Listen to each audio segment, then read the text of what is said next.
کر رہے تھے.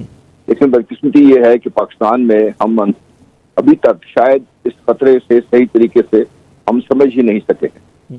کیونکہ میں آج سے نہیں کافی عرصے سے میں یہ بات کر رہا ہوں کہ بھارت اس جو مقبوضہ کشمیر ہے اس کو ہضم کرنے کے بعد اس کی نظریں آگے گڑی ہوئی ہیں. بلتستان اور اس کے بعد پھر ہمارا آزاد کشمیر جموں کشمیر کا حصہ ہے اس کو بھی ہڑپ کرے گا. اور پچھلی اسٹیج پہ جب وہ دریائے جیلوں پر آ کر بیٹھ جائے گا تو پاکستان کی اب حالت دیکھیے کیا ہو. میں بار بار یہ کہتا ہوں کہ ہمیں یہ سوچنا یہ چاہیے کہ بھارت کو کشمیر دیا کیوں گیا تھا. جب تک ہم اس بات پہ غور نہیں کریں گے ہمیں سمجھ نہیں آئے گی. اور پھر غور یہ کرنا چاہیے کہ اگر اس وقت جو ہمارے لشکر تھے یا ہمارے جو پٹھان بھائی تھے یا ہمارے جو کشمیری بھائی تھے یہ ہمت نہ کرتے گلگت بلتستان کو اور یہ جو آزاد جموں کشمیر کا خطہ ہے اس کو آزاد نہ کروا لیتے تو آپ اندازہ کیجئے پاکستان کہاں پہ کھڑا ہوتا ہے. پاکستان کی دریا کہاں پہ ہوتے ہیں, پاکستان کی باقی سب کچھ کہاں پہ کھڑا ہوتا ہے. تو بدقسمتی یہ ہے کہ ہم اس خطرے کو صحیح طریقے سے بھانپ سکیں گے. نہ ہی ہم نے کبھی جو ان کی ذہنیت اس کو سمجھنے کی کوشش کی ہے, نہ ہی ہم ان کا لانگ ٹرم جو تھنکنگ ہے اس کو ہم سوچ رہے ہیں, نہ اس کو ہم کاؤنٹر کرنے کی کوشش کر رہے ہیں. ہمارے پاس آ جا کے سوائے اس کے یونین میں تقریر کر دی یا کبھی ہمارے وزیر خارجہ ایک آدھ دفعہ بول پڑے, اس کے علاوہ اگر آپ کو دیکھیں تو مربوط حکمت عملی سامنے نہیں آئی. ہمیں کہا یہ جاتا ہے کہ پاکستان اکنامکلی کمزور ہے. اکنامکلی کمزور تو میرے خیال طالبان سے اور کوئی زیادہ نہیں تھا, نہیں کوئی. اکنامکلی کمزور اگر آپ دیکھنا چاہتے ہیں تو پھر آپ دنیا کے وینزویلا کو دیکھ لیجئے کیا حالت ہے اس کی, آپ کیوبا کو دیکھ لیجئے. دوسرا ہمیں کہا یہ جاتا ہے کہ ہمیں اس کو بیک برنر پہ ڈال دینا چاہیے. ہمیں سمجھ نہیں آ رہی کہ یہ ٹائم سینسٹیو ہے. جتنا ہم بھارت کو زیادہ ٹائم دیں گے وہ اتنا ہی بھارت سے اس کی گرفت جو ہے مقبوضہ کشمیر پر اور مضبوط ہو جائے گی. اچھا میں چاہوں گا کہ یہی سوال ہم آتے ہیں کہ جو بھارت ریشہ دوانیاں کر رہے ہیں اور جو کچھ اس کے عزائم اس پہ بات کرتے ہیں, پہلے ذرا کچھ اپنے اوپر نعیم خالد لودھی صاحب جو شروع میں بات ہوئی تھی کہ ہم اپنے اوپر کچھ تنقید کر کے دیکھتے ہیں کہ ہمارے قومی بیانیے میں ہمیں بھارت اتنا نظر نہیں آتا. بھارت کی فوکس جو ان کا میڈیا ہو, سیاسی جماعتیں, حکومت ہوں, پاکستان دشمنی میں بالکل وہ فوکسڈ ہیں, ادھر ادھر نہیں ہوتی. جبکہ ہمارے جو ہے مطلب ہے بال سے نظر ہٹ جاتی ہے اور اسی لیے اکثر ہم دیکھتے ہیں کہ وکٹوں میں بال آ بھی رہی ہے. کیا وجہ ہے کہ چھوٹے چھوٹے سیاسی مفادات پہ کی وجہ سے ہم بالکل یرغمال ہو گئے ہیں؟ جی میرا خیال یہ ہے کہ جس طریقے سے میڈیا کا تو یہ ہے نا کہ وہ تو یہ دیکھتا ہے کہ کیا چیز زیادہ بکتی ہے, اور پھر میڈیا میں ایک رسپانسبلٹی بھی ہونی چاہیے کہ چیز کوئی بکے یا نہ بکے اس کی اہمیت کے لحاظ سے اس کو ہائی لائٹ کرنا چاہیے. ابھی آپ دیکھیے کہ 2-3 ہفتے پہلے سے وزیرستان میں 2-3 واقعات پیش آئے, پھر بلوچستان میں جو کل کا واقعہ ہے وہ پیش آیا. روزانہ کی بنیاد پر یہ ہاٹ رکھی جاتی ہے ایل او سی, اور جب تک کہ آئی ایس پی آر کا کوئی بیان نہ آ جائے وہ بھی بس ایک دفعہ اس کو دہرا دیا جاتا ہے کہ جی آئی ایس پی آر نے کہا کہ یہ بمباری ہوئی اور اتنے لوگ شہید ہو گئے. اس کے علاوہ کچھ خود سے اس کے اوپر کوئی کام نہیں کرتے, کوئی بنیاد نہیں بناتے. جیسے ابھی یہ جو میجر صاحب نے بات کی ہے ہندوستان کے, اور بالکل ایک آپ سمجھے کہ اپنے اوپر خود بخود ایک ایف آئی آر کاٹ دی ہے, اس کو کس طریقے سے ہائی لائٹ ہونا چاہیے تھا, اور یہ جو بلوچستان والا واقعہ کیسے اس کو ساتھ ملانا چاہیے تھا. اور یہ ایک چیز جو بالکل ہمارے سامنے آپ بھی جانتے ہیں, آپ بھی جانتے ہیں کہ جو کچھ مودی نے کہا اپنے الیکشن کے دوران, جس کو ہم سمجھتے رہے الیکشن ریٹورک ہے, اس کے بعد بھی پھر جو وہ کہتا رہا کہ ہم یہ کریں گے, اور آخر میں ابھی آپ کو پتا ہے کل کی بات ہے کہ ان کا جو نیشنل سیکورٹی ایڈوائزر ہے اس نے ایک اجلاس بلایا جس میں یہ تمام چیفز گئے ہیں ایئر فورس کے, آرمی کے. یہ وہ خبریں ہیں جو سامنے لانی چاہیے تاکہ پتہ چلے کہ بھئی ادھر ہو کیا رہا ہے. یہ جو آپ نے بڑا اہم بتایا کہ جی ہم لوگ ہمارا میڈیا جو ہے مطلب بتانا پسند نہیں کرتا, کیا وجہ ہے؟ میں چاہوں گا آپ اس پہ روشنی ڈالیں, پھر میں چلتا ہوں قمر چیمہ صاحب کی طرف. کیا وجہ ہے, کیوں نہیں ہمارے یہاں جو ہے, یہ نہیں کہ جب ایسے آپ جیسے ذہن بیٹھے ہوئے ہیں ہر لیول پہ, ہمارے فوج میں بھی ہیں, سول بیوروکریسی میں بھی ہیں, میڈیا میں بھی, کیوں ہم نہیں کر پا رہے؟ جی میرا خیال ہے کہ ایک تو ادراک کی کمی ہے میڈیا میں. میں یہ کہوں گا کہ جو میڈیا کو چلانے والے ہیں یا میڈیا کے جو اینکرز ہیں ان میں جو اسٹریٹجک تھاٹ پروسیس ہے وہ لوگ کم ہیں. زیادہ تر 2 قسم کے لوگ زیادہ پائے جاتے ہیں. ایک تو وہ جو پولیٹیکل ریشہ دوانیوں میں بڑے ماہر ہیں, ان کو سب پتا ہے کہ آج چونکہ چودھری صاحب کی ان سے ملاقات ہوئی تو اس کا یہ مطلب ہے پنجاب میں کچھ ہونے والا ہے, آج وہ سندھ کے انہوں نے یہ کہا اور ہم نے یہ کہا, جس کا مطلب ہے کہ سندھ اور سینٹر کی آپس میں بنتی نہیں ہے. ان کو وہ بنیاد بناتے ہیں. ان کو چاہیے کہ ایسے لوگوں کو لے کر آئیں جنہوں نے کوئی ماسٹرز کیا ہو انٹرنیشنل ریلیشنز میں, جن کو پتا ہو کہ ملٹری اسٹریٹجی کیا ہوتی ہے, انہوں نے کوئی اس کے اوپر تحقیق کی ہو.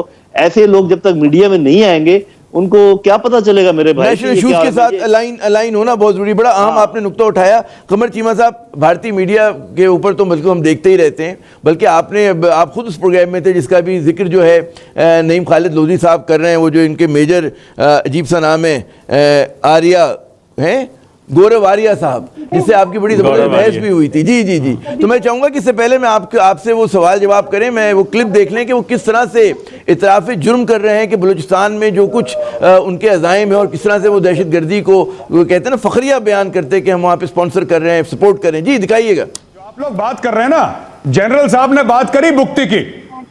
اس فون میں بکتی, مری, مینگل, کون سے سردار کا نمبر چاہیے مجھے بولو, میں دوں گا بلوچستان میں. جناب آپ نے دیکھا کہ ان کے فون میں یہ تو ایک کہتے ہیں نا ریٹائرڈ میجر ہیں, ان کے جو سرونگ لوگ ہوں گے پتہ نہیں کس کس کے نمبر ہوں گے, کیا ہوں گے پتہ نہیں, وہ بلف کر رہے ہیں ہم لوگوں کو.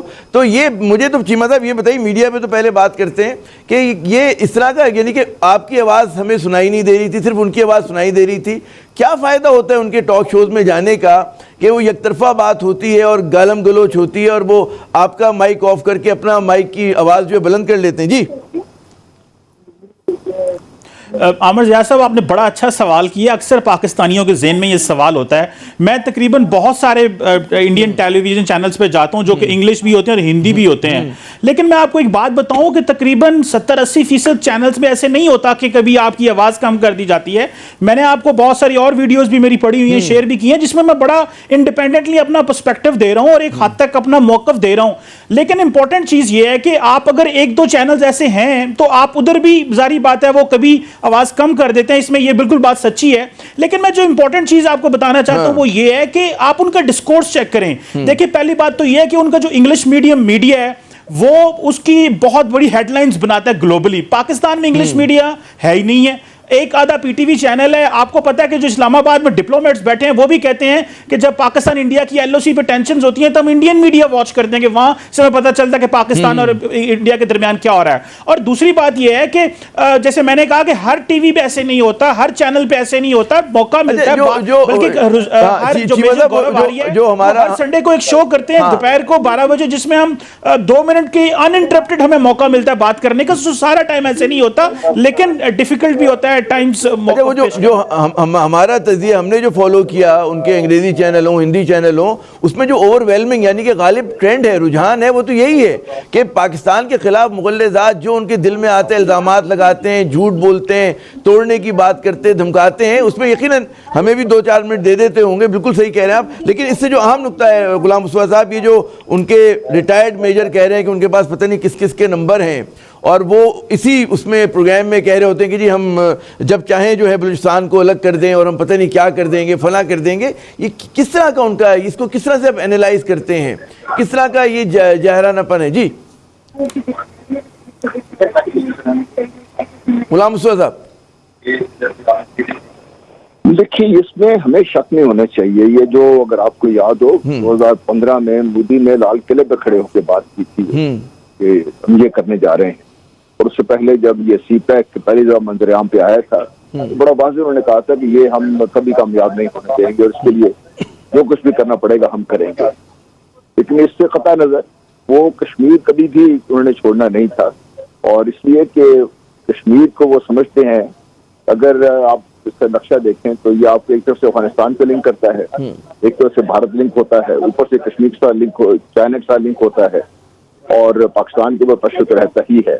اس لیے کشمیر کے لیے سڑنے کے لیے امپورٹنٹ ہے, پانی کے لیے امپورٹنٹ ہے, پاکستان کا پانی روکنے کے لیے امپورٹنٹ ہے, اور پھر اس کے آگے جو نکلنا ہے, کیونکہ پاکستان کو ایز اے خطہ ایز اے ملک انہوں نے کبھی تسلیم نہیں کیا. وہ ان کے اگر آپ جب کانگریس کا جو پہلا اجلاس ہوا تھا اس میں انہوں نے کہا تھا کہ پاکستان ایک غیر فطری ریاست ختم ہو جائے گی, اگر نہیں ہے تو ختم کر دی جائے گی, اور مشرقی پاکستان سے انہوں نے شروع کیا. تو ان کے کبھی کوئی شک نہیں رہا, ان کے جو منصوبہ سازی ہے, منصوبہ بندی ہے, جو ان کے منصوبہ ساز ہیں, چاہے وہ کانگریس ہے, چاہے وہ بی جے پی ہے, چاہے کوئی بھی ہے, وہ جو ایک کامن تھریڈ جو رن کر رہا ہے وہ یہ ہے کہ پاکستان کو ایک, ہم نے اس خطے میں جو ایک راہ گزر کے طور پہ زیادہ سے زیادہ پاکستان کی اہمیت ہونی چاہیے نہیں ہے, اور وہ اس سے زیادہ اہمیت پاکستان کو دینے کو تیار بھی نہیں ہے. اسی لیے انہوں نے امریکہ کے ساتھ مختلف قسم کے معاہدات کیے, اور اب جو صورتحال اس وقت آپ کو نظر آ رہی ہے دیکھیے ایک طرف سے ایران کے ساتھ ان کے تعلقات اسٹریٹجک ہیں، تعلقات ہیں ان کے. افغانستان میں اگر ان کی جو پوزیشن تھی وہ کمزور ہوئی ہے تو ان کو اتنا زیادہ فرق اس لیے نہیں پڑے گا. کوئی ایران میں آلریڈی موجود ہیں، وہ بڑے مضبوط طریقے سے موجود ہیں. وہ روس بھارت کو چھوڑنے کو تیار نہیں ہے، اور ہماری اور خوش فہمی تھی کہ روس پہ اپنی اسٹیج پہ آ کے بھارت میں تشدد کرے گا، اتنا ہی کرے گا کہ جتنا ان کو ضرورت ہے تاکہ بھارت ان کا اختیار خودتا رہے. تو پاکستان کو یہ بات بہت پہلے سمجھ کر کہ ہم تنہا ہیں، یہ سمجھ کر کہ ہمیں اس لڑائی ہمیں خود لڑنی ہے، اور خاص طور پہ یہ سمجھ کر کہ یہ ہماری پاکستان کی بقا کی جنگ ہے. سری نگر میں جو بچے بچیاں یا کشمیر کی گلیوں میں جو بچے بچیاں ان جنگلوں میں جو اپنے آپ کو شہید کروا رہے ہیں، وہ صرف کشمیر کے لیے شہید نہیں ہو رہے. میں یہ سمجھتا ہوں کہ وہ پاکستان کا دفاع کر رہے ہیں وہاں.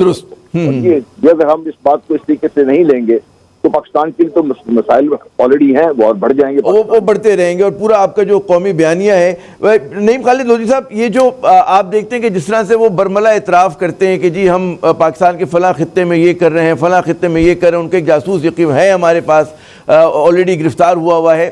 پاکستان اس چیز کو ایکسپلائٹ کیوں نہیں کر پا رہا؟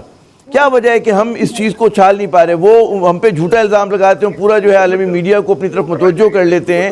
ہمارے پاس تو ان کے بالکل کہتے ہیں نا کہ جیتی جاگتی ثبوت ہے ہمارے پاس. جی آپ صحیح کہہ رہے ہیں کہ ہمیں جس طریقے سے فولڈر بنانے چاہیے. دیکھیں بات یہ ہے کہ ہم نے اپنا تمام تر زور جو ہے وہ ڈپلومیٹک فیلڈ میں لگا رکھا ہے، حالانکہ پولیٹیکل فیلڈ اس کے علاوہ ہے، لا فیئر کا فیلڈ اس کے علاوہ ہے، ملٹری فیلڈ اس کے علاوہ ہے.